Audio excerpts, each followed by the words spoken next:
What kind of animals hatch from eggs, but can gallop like a horse or swim across an ocean? The same animals that can go a year between meals and live for a century, and who have patiently watched as the dinosaurs have come and gone. Few diseases, it seems, can touch them, and with hearts the most advanced of any animal on Earth, they hold the key to critical scientific advance. High-performance predators, they remain still masters of their domain.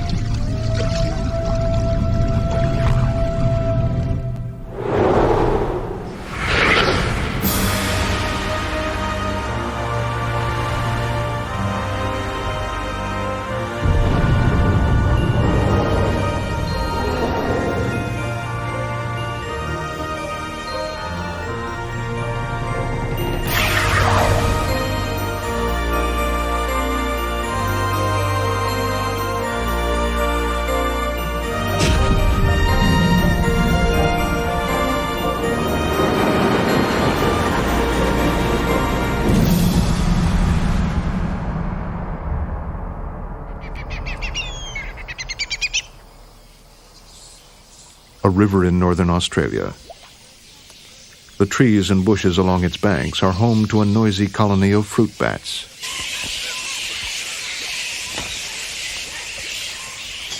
It's the wet season and the water is high. But the bats are too busy hanging out to notice any danger below.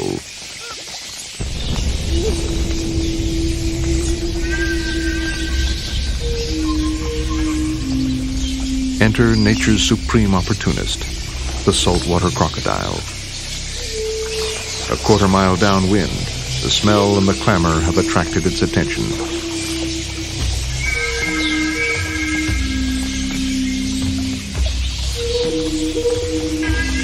Guidance systems lock on.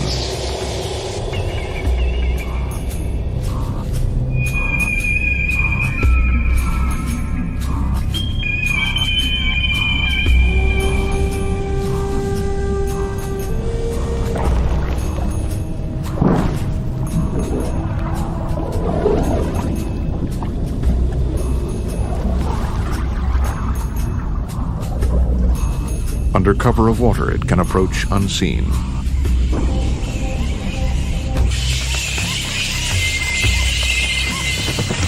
Like a U-boat in enemy waters, it surfaces without a ripple.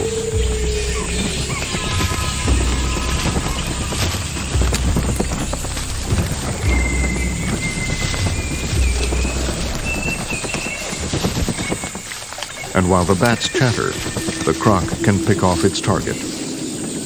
Part submarine, part jump jet, a powerful tail of solid muscle can launch it 6 feet in the air.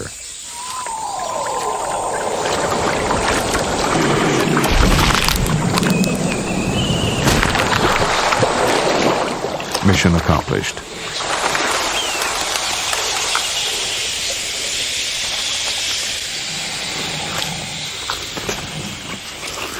These are the world's largest reptilian predators, sometimes weighing in at over a ton. Their state-of-the-art design has needed few modifications in nearly 250 million years.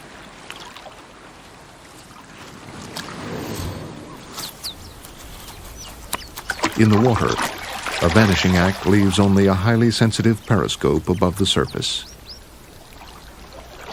Eyes that see by night as well as day can watch your every move. Hidden ears are listening in, while barely exposed nostrils complete the surveillance above deck. But this is the tip of the iceberg. Beneath the surface, this motionless predator is alert to movement, sensing vibration in the water through its skin.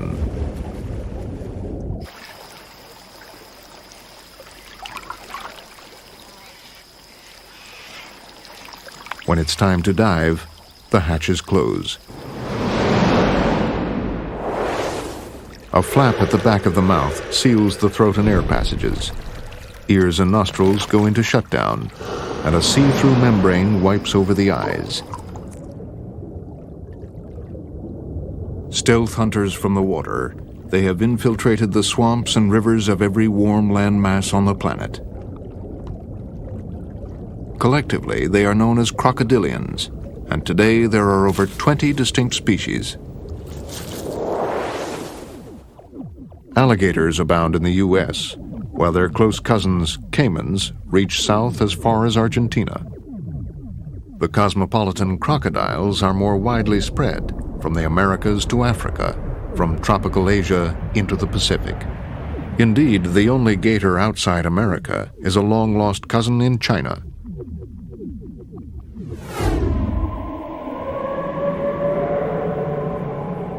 The crocodilians are descended from a lineage that branched away from other reptiles early in evolutionary history. It was a lineage that spawned not only the crocodilians, but which also gave rise both to dinosaurs and to some more surprising cousins, birds.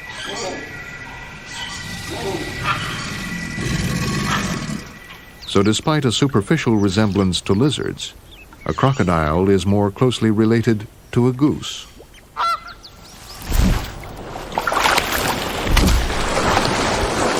But there's nothing bird-like about a croc's feeding gear.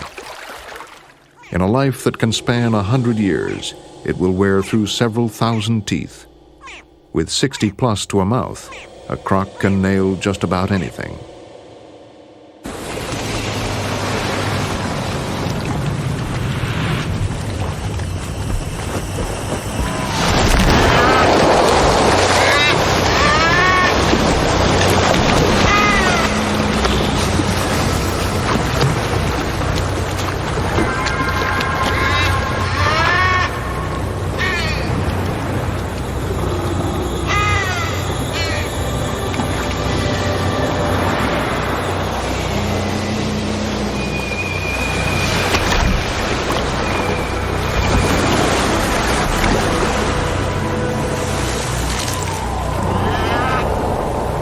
Powerful jaws are tools for biting, with a force of several tons.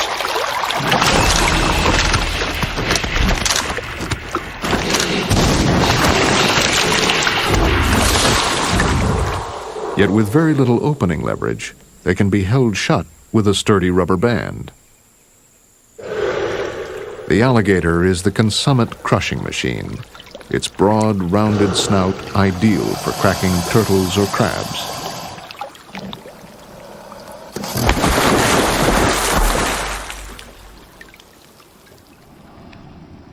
For most crocodiles, though, narrower, pointed jaws are better suited to a highly varied diet, from tiny prawns to hefty wildebeest.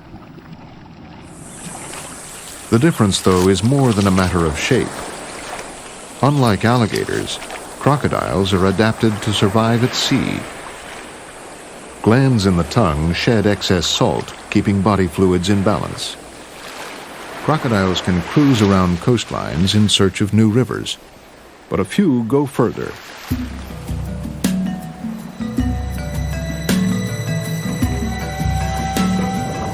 Saltwater crocodiles are truly Olympic swimmers, sometimes making epic journeys of hundreds of miles to reach remote oceanic islands.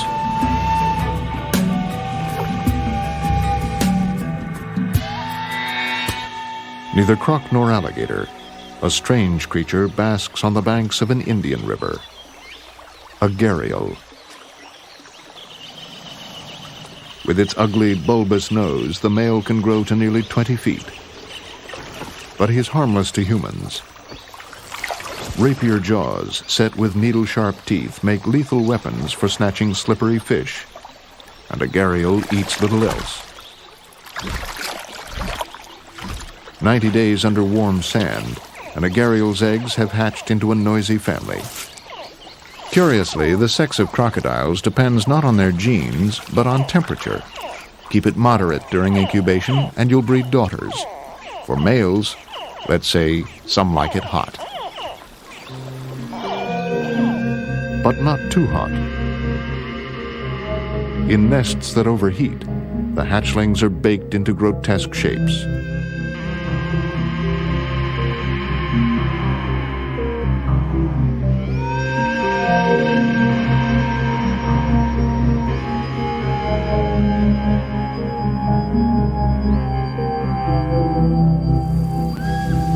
The Luangwa River, Zambia.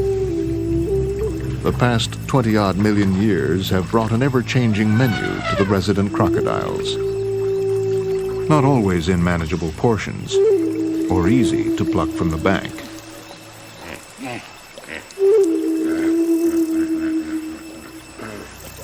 Even in the water, it can be difficult to make a meal of it. These are Nile crocodiles, and despite their name, they can be found throughout the river systems and swamps of tropical Africa.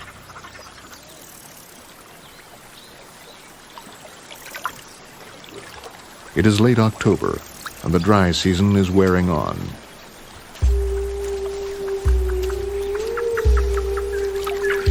Thirsty animals have no choice but to take their chances at the water's edge.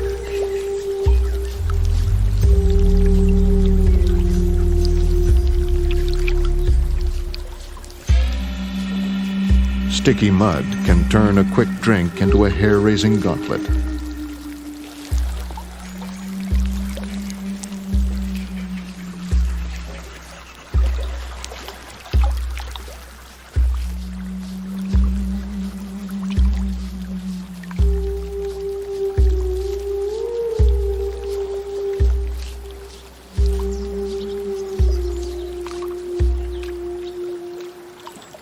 From point-blank range, it can strike at 20 miles an hour.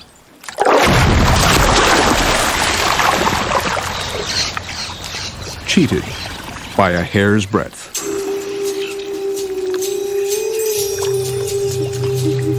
But this is a river swimming with opportunities.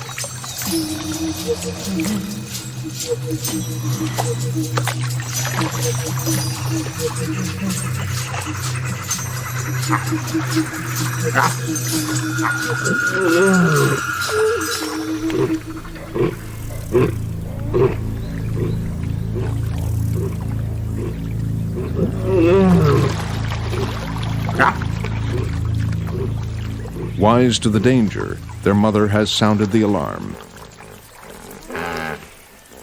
An old hippo lies dying in shallow water. He may be starving to death, but he's not the only one who's hungry.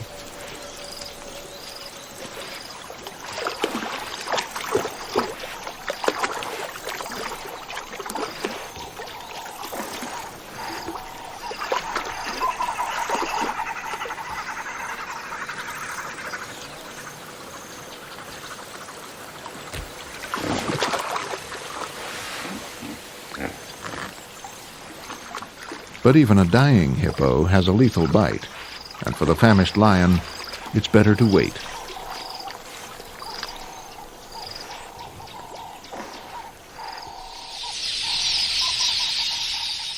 As twilight descends, the heat lifts and cool breezes begin to stir.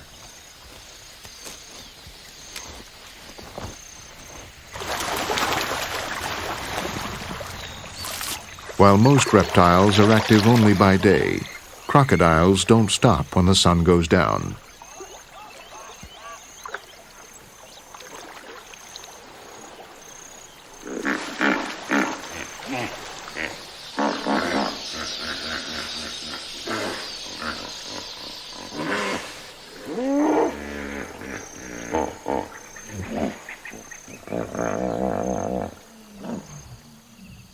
The night breeze wafts a stench of rotting flesh and the promise of a feast. It's the end for the old hippo, and hungry animals gather on the banks.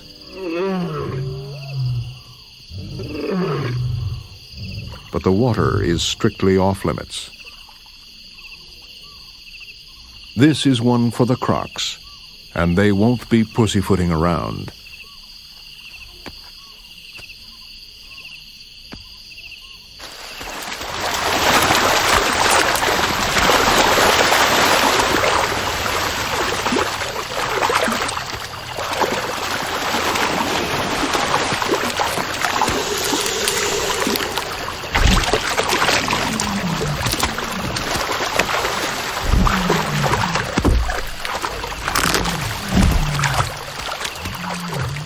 Perhaps it looks greedy, but a crocodile eats in surprisingly dainty portions.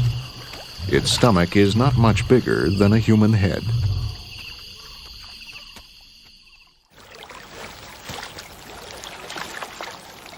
Morning, and the crocodiles have one thing on their mind. Their bellies may be full, but to digest their meal, they must first turn up the oven. Like all reptiles, they're only up to speed when they're warm. Food will literally rot inside a cold croc. So for once, sunbathing really is the healthy option. While a croc relaxes, hidden structures within its back are busy gathering heat. This is a basking alligator, as the human eye sees it. But a heat-sensitive camera reveals something more. Built-in solar panels deployed along its back. Raised bumps glow warmer than the rest of the body. For these miniature peaks are trapping the sun's warmth. Each incorporates a bony disc laced with tiny blood vessels. Heat is absorbed through the skin and downloaded into the bloodstream.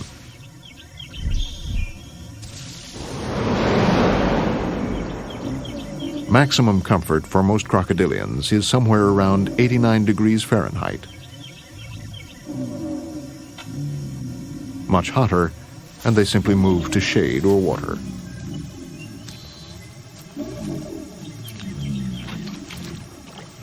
By shifting between cool water and a warm riverbank, they can control body temperature to within a few degrees.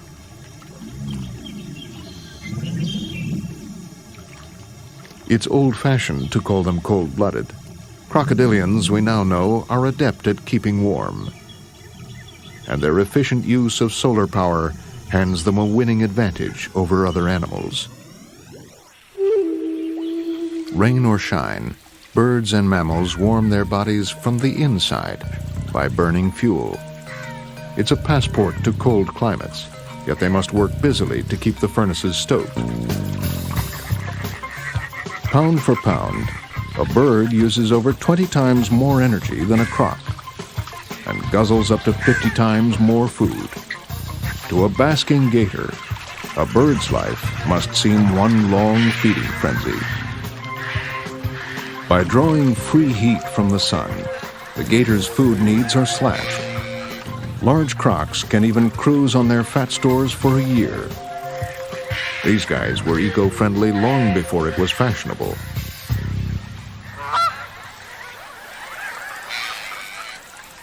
Little wonder, then, that they seem so laid back.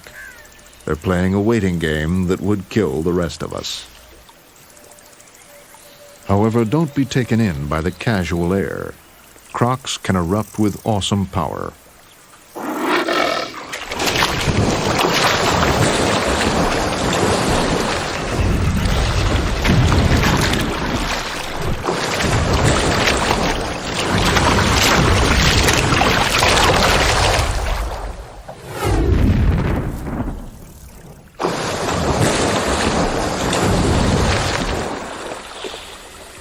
On land, they can also plod for miles, seeking water if their home creek dries up. Here they move more with the high four-legged walk of a mammal than the sprawl or slither of a reptile.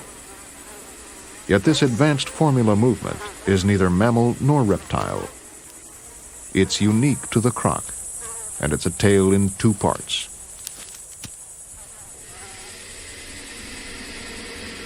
A croc's armored skin makes a rugged flak jacket, but it also plays a surprising structural role. When we started to dissect this animal, we found that removing this segment of skin was really difficult because all the muscles running down the back are attached directly to the underside of the armour. And you can see that better from underneath on this segment. Each segment of muscle runs in a different direction. And what this means is that when they contract, they brace the armour against the backbone.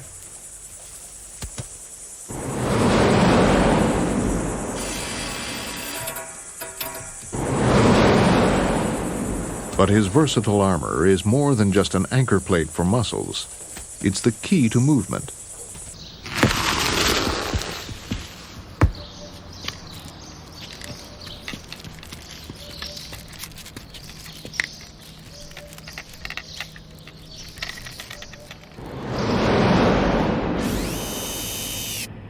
Gravity pulls us all down. To keep from sagging, an animal like a cow has muscles that spring the backbone. In crocodiles, though, the muscles operate differently.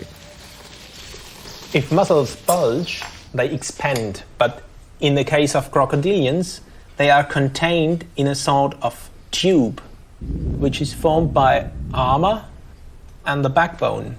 And this system can be compared to a hose running alongside the body, which is filled with water. And like a hose which is turned on, the whole body is stiffened by the inner pressure of the bulging muscles.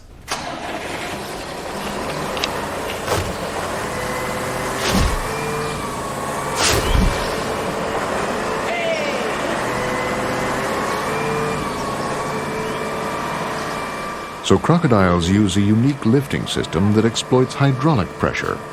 And with body raised, they can do better than just walk.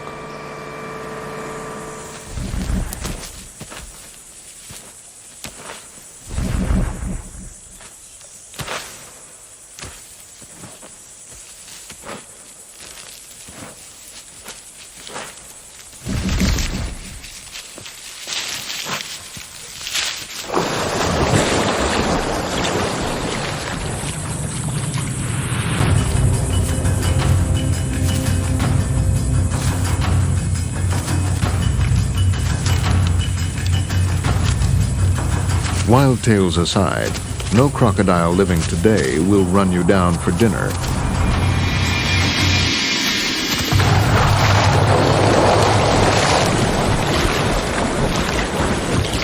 Yet this is just how crocodiles began their evolutionary career over 200 million years ago. Small prototype species, no more than a few feet long, would indeed have run down their prey. Later designs even incorporated stubby, hoof-like toes. These bounding crocs must have been predators from hell. Yet it was the long jaws and low profile of the sit-and-wait hunter lurking at the water's edge that proved the winning design. It's a formula that has been used by many different forms. Like this colossal Purosaurus, a 35-foot caiman with a bucket-sized nostril on its snout. But imagine the ultimate, a crocodile the size of Tyrannosaurus Rex. This was a Terminator with box office dimensions, a dinosaur killer.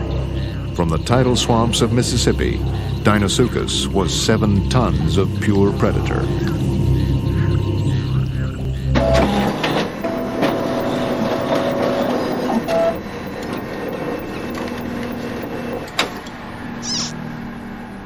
Another 70 million years of evolution.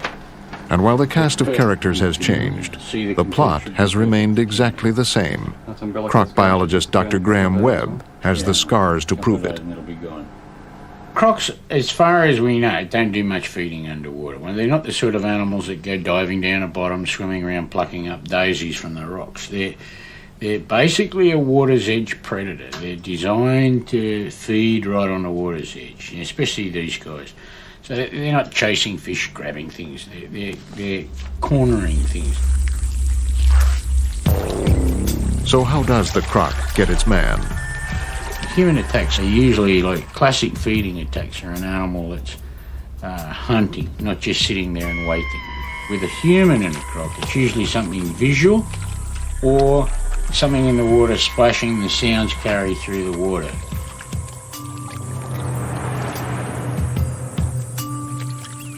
One of the first steps of the croc will be, when they hear something like that, is to orient at it. They'll just turn their head like this and just turn it around and face it at where that person is, usually on the edge or something. They might be 50, 100 metres away. No problem.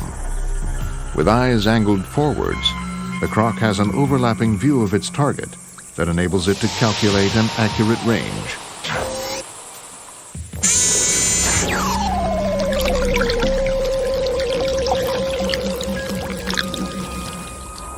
The croc itself will dive and swim over underwater and come up, bang, right in front, probably a metre out from where that person is.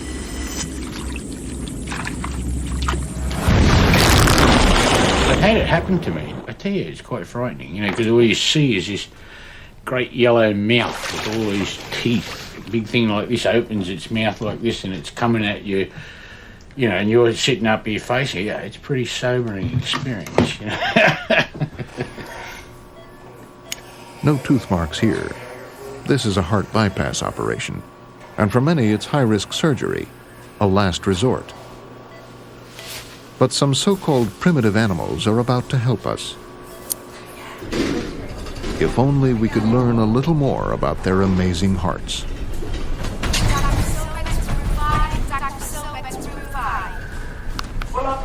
The arteries that nourish our hearts can become critically blocked. Only a bypass can save us. Scientists are now probing the alligator's heart because, in effect, it can bypass its own arteries. Mimic this remarkable feat, and we could surely save more human hearts.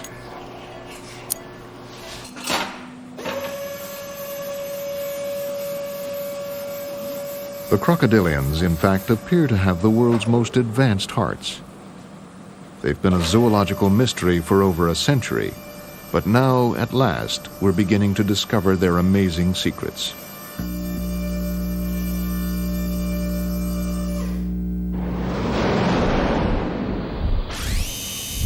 Like our own hearts, an alligator's is split down the middle. One side pumps blood to the lungs where it picks up fresh oxygen. The other side receives the oxygenated blood and sends it round the body. So far, so good. The trick comes when the gator dives and can't refill its lungs. By adjusting a unique set of valves, the heart diverts blood away from the lungs and recycles it straight to the brain and other vital organs. Neat, but it's only half the story. The blood itself has an amazing capacity to release oxygen, far more of it than the blood of other diving animals.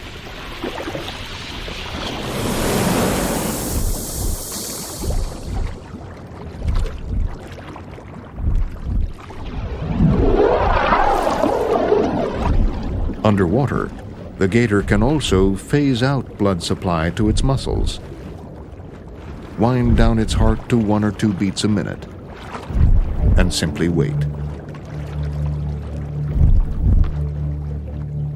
In standby mode, it could lurk here for a couple of hours. But seconds after it draws breath, the heart is back to speed, restoring normal service to the lungs and muscles.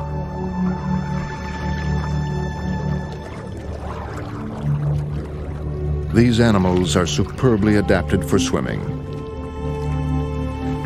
Forward thrust provided by the powerful tail. Legs streamlined to the body. Buoyancy and posture adjusted via air supply to the lungs. For sheer grace and economy, there can be few better swimmers.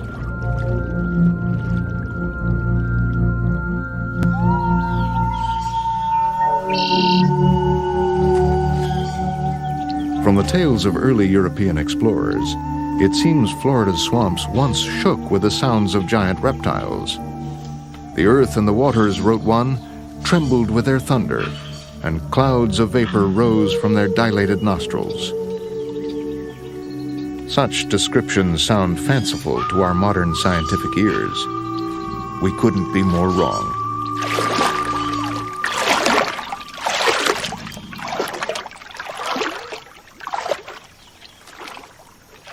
Most reptiles don't produce much sound. Obviously, we all know snakes hiss, but crocodilians have the most complex vocal behaviors of any reptile group. And alligators are really about the most vocal of all the crocodilians. Even from within the egg, young animals will chirp. But as adults, these animals are really vocal.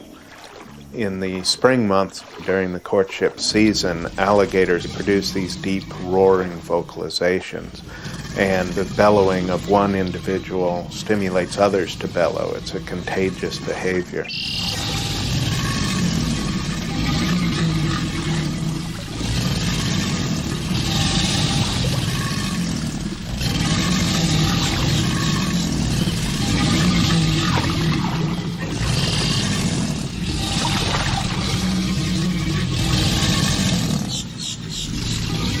Alligator biologist Dr. Kent Gleat is listening to a conversation subtler than it sounds. In dense swamps with low visibility, noise can be the best way to communicate. But there's more to these prehistoric tremors than meets the ear. Crocodilians are especially tuned in to low frequencies, tuned in and turned on. For an amorous female gator, a bass rumble in B-flat is apparently irresistible. But how can she be sure it's a male?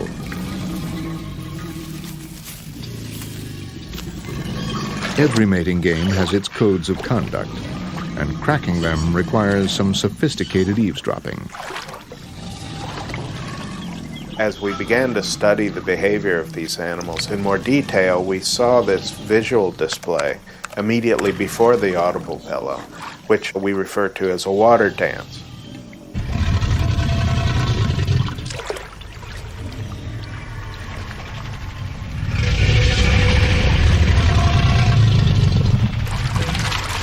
The water is driven up off the back of the animal. And we know now that that is produced by very intense, low-frequency sounds from deep within the body of the animal, sounds that are below human levels of hearing.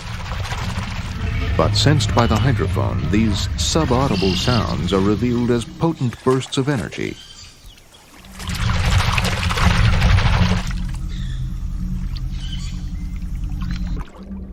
It's a signal produced only by the male, and it has a powerful effect.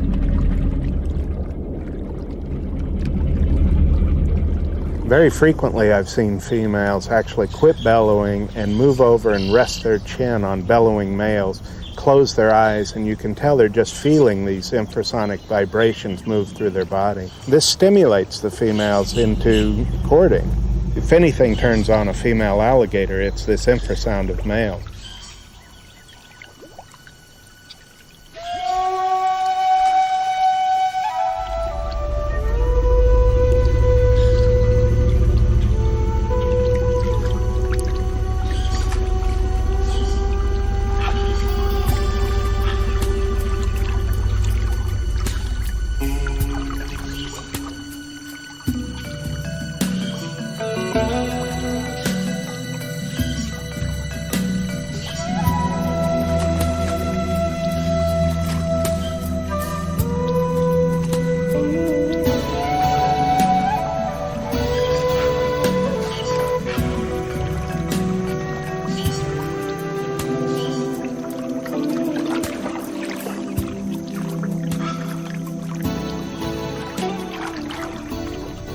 During courtship, when they're very close to one another, alligators produce a really charming little soft flutter, almost like a cat purring.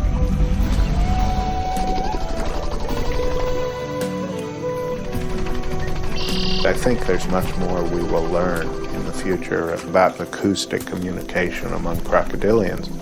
They seem to be using a wide repertoire of sounds. There's a complexity of vocal communication that we still don't understand.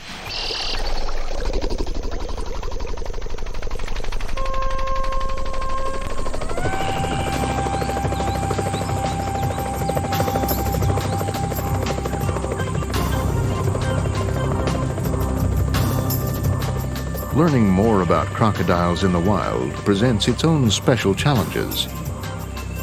Heavy commuter traffic? Well, it's hardly gridlock out here. But crocs do live in dense, waterlogged country that's tough to penetrate.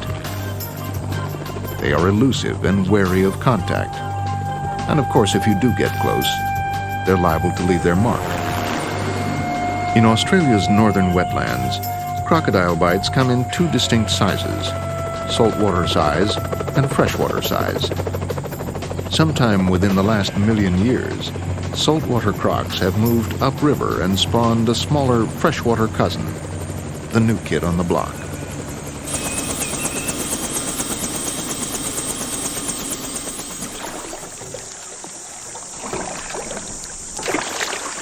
Dry season and the freshies have crowded into small pools of remaining water.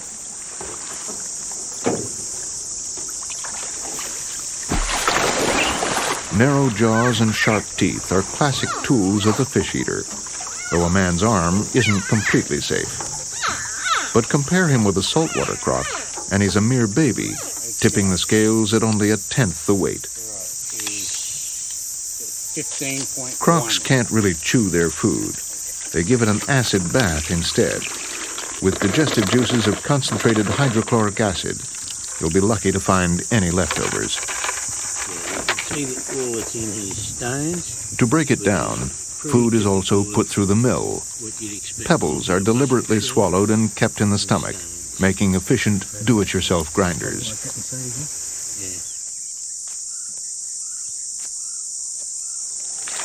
For crocs, there's no place like home. Released with a radio transmitter 20 miles from its usual hangout, this freshie will soon find its way back. Perhaps through a magnetic sense, like a homing pigeon. Perhaps even by navigating from the sun.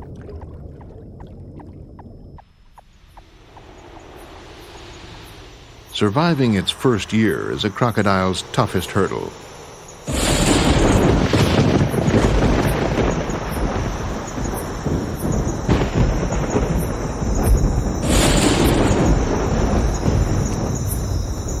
On its own, the odds are slim.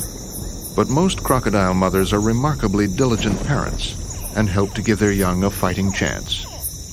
From the day she lays her clutch of about 50 eggs, a saltwater crocodile guards her nest day and night. For 2 months, her brood has been incubating in a mound of rotting vegetation. And now the call of tiny crocodiles fills the air. Instinctively, she is drawn onto the mound, where the sound rivets her attention. She responds by opening the nest. Her movements alone are enough to stimulate hatching in the eggs beneath.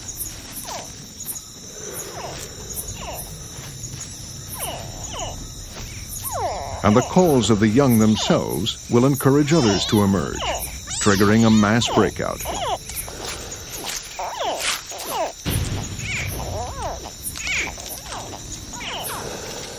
The swelling chorus fires her maternal instincts. And using her powerful jaws with exquisite delicacy, she ferries her young to the water.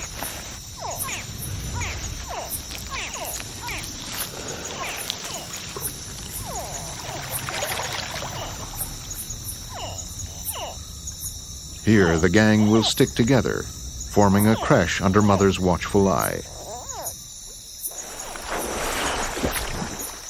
They keep in touch with tiny grunts. They'll be safer if they stick together.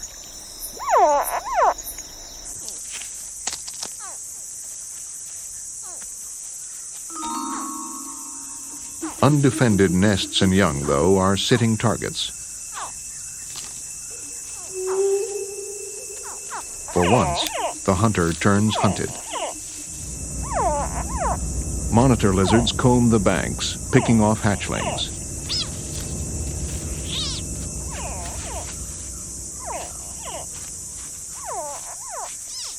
They can wipe out whole colonies of nests in no time. To survive, the hatchlings must find cover quickly. But where is safe?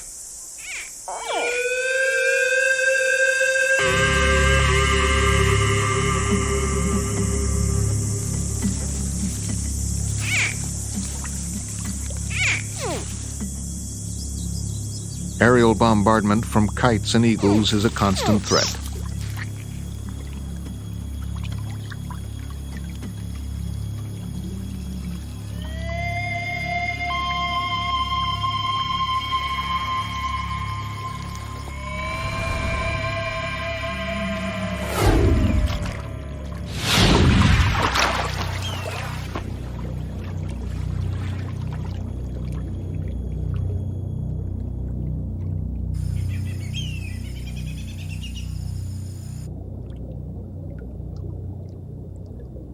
a narrow escape.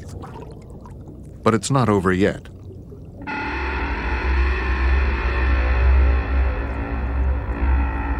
To a hatchling, a barramundi is like a great white shark.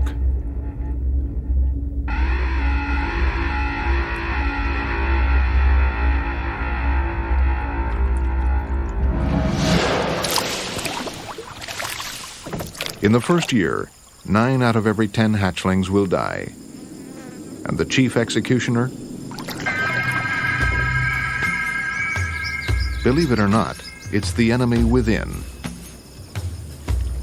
Adult crocs of both species prey ruthlessly on the young of others.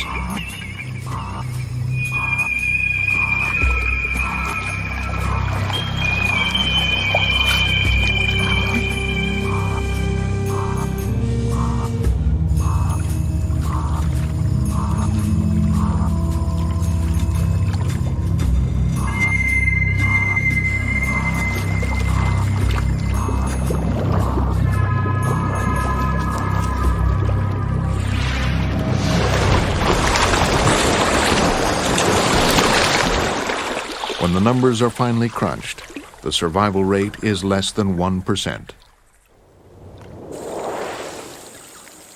It's cannibalism on a huge scale. Yet in northern Australia's vast wetlands, crocodiles are flourishing. Heavily hunted up to the 1970s, their numbers had sharply dwindled. But ironically, the very scarcity of marauding adults has allowed new generations of crocs to survive and mature unmolested. They are the most tenacious of survivors. Even scientists have been surprised by their ability to bounce back. But with so many crocs around, there's a growing risk of attacks on humans. We have a lot of sharks in Australia too, but you can swim in areas where there's sharks without a problem, really. Crocodiles is different. If you wanted to commit suicide, you would just go down to the Adelaide River right on the edge of Darwin and go swimming. And there's a 100% chance you're not going to make it. We don't lose many people up here because most people up here are in fact very well educated about crocs and they don't take the risks. But there's no doubt that in some of those rivers you would just never make it if you tried to swim in them. You'd never make it.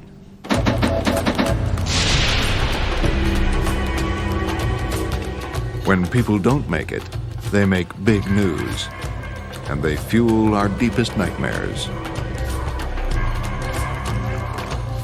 Of course, it's only dummies who linger at the water's edge. But can we help but wonder?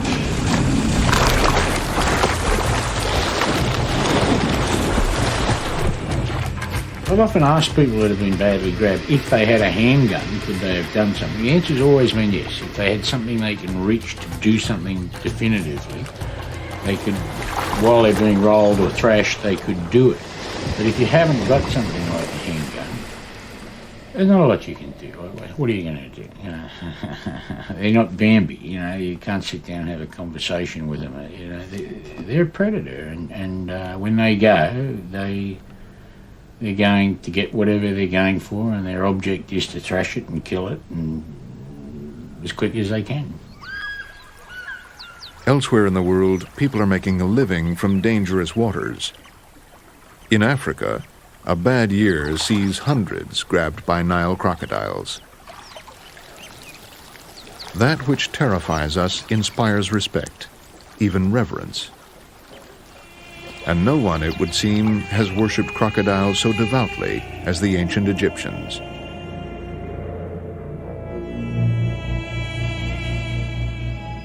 They bowed down before their crocodile god Sobek, and they nurtured crocodiles with lavish care and ritual.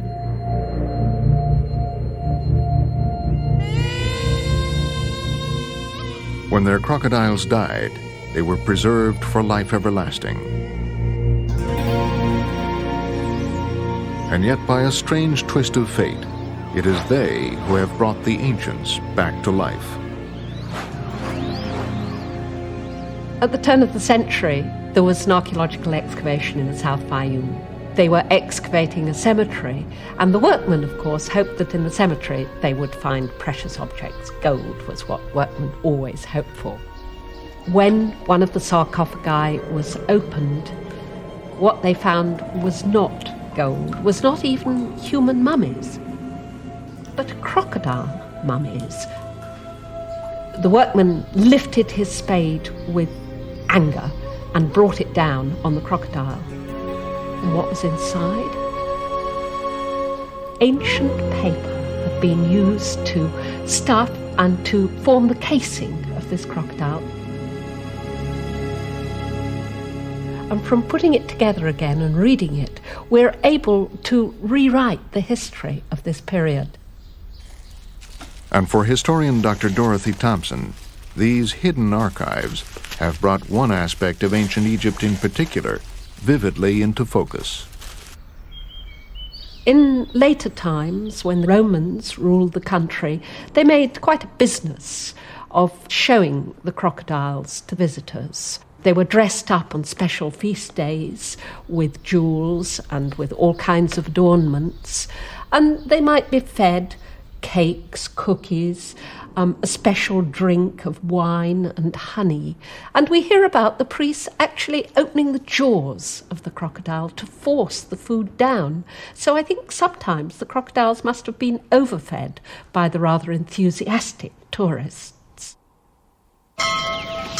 Another 2,000 years of human culture, and crocodiles are as popular as ever. It's dinner time for the gators, and there are still plenty of devotees.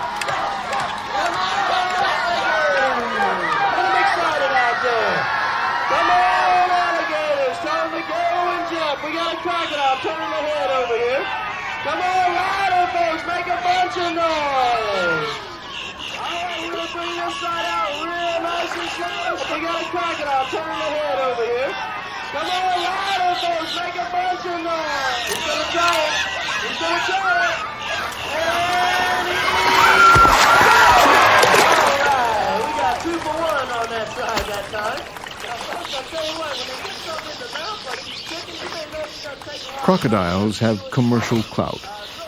The ancients knew this over 2,000 years ago, and today it's their economic value that's at the heart of conservation programs aimed at putting them back on the map. Hunting them for their skins may once have driven them close to extinction, but alligators and many crocodiles are now thriving again, thanks to a leather industry worth millions of dollars. Oddly, perhaps, buying a legally produced handbag made from crocodile hide is one of the best ways to ensure that these amazing animals continue, if not to endear, then at least to endure.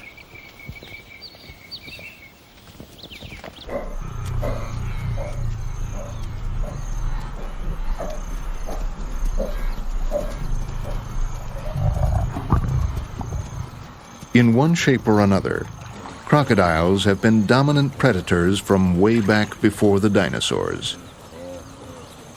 What is the key to such an unbroken supremacy? When they're in the water, they can breathe, they can smell, they can see, and they can hear. So when they come up to the water's edge, most things think, well, what's this little, rock pad or something that's in the water? They've got no way of assessing the size of the animal that then comes launching out.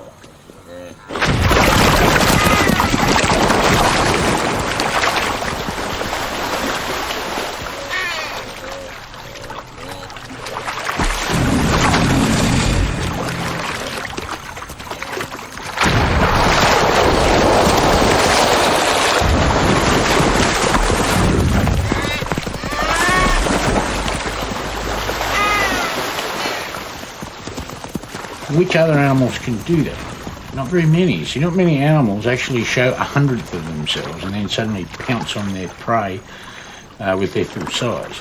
And that's what these animals do, and that's, I think, why they've been so successful. This design has been so successful for, a couple 100 million years.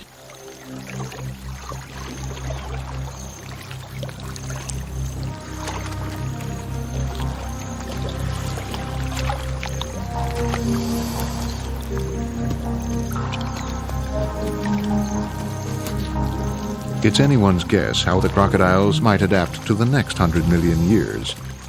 But one thing's for sure, these animals are not the disappearing kind. And for the foreseeable future, there are no serious contenders for the Croc's heavyweight title, King of the Swamp.